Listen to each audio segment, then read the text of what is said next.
สิพอได้เก็บกับหมูอยู่ตัวนี้โอ้คือได้นะเดี๋ยวมาเบิ่งเขาเก็บออกก่อน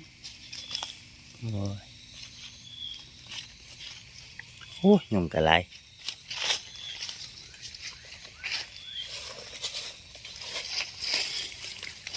จุกุชิกิ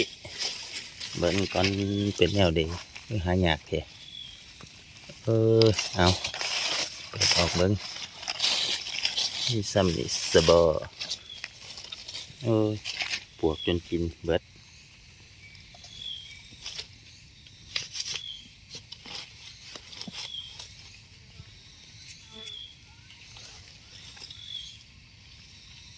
เอาพอได้เก็บ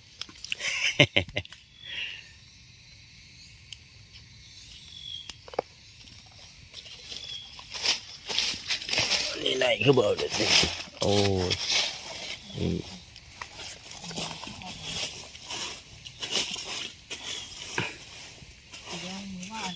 จะสิเห็นหัวมันงะอยู่ได้น่ะหายอยู่ดีน่ะ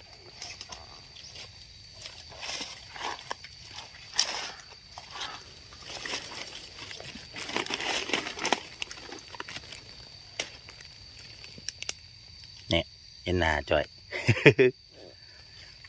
นี่กระแมนบังงะกระโมน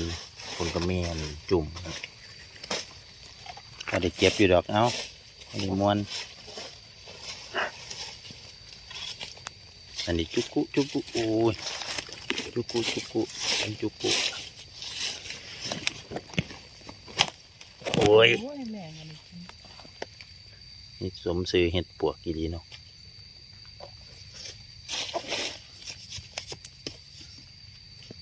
เดี๋ยวตะขา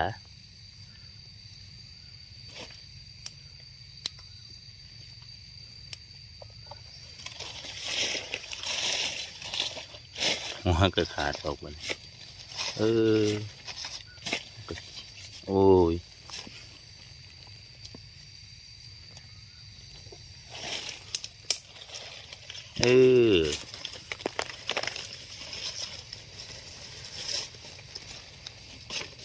โอ้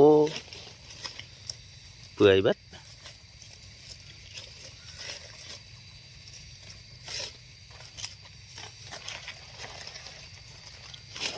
เอา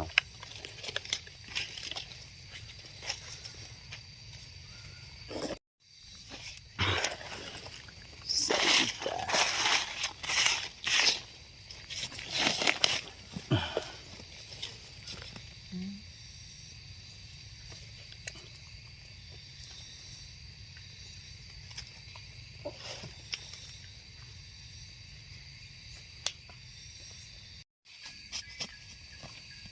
มาพอกันตอนเท่าแต่เนาะ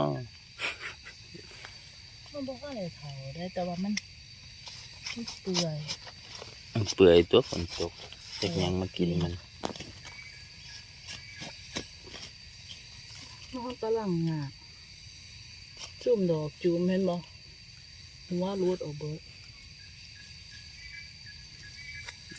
พอได้เก็บโอ้ย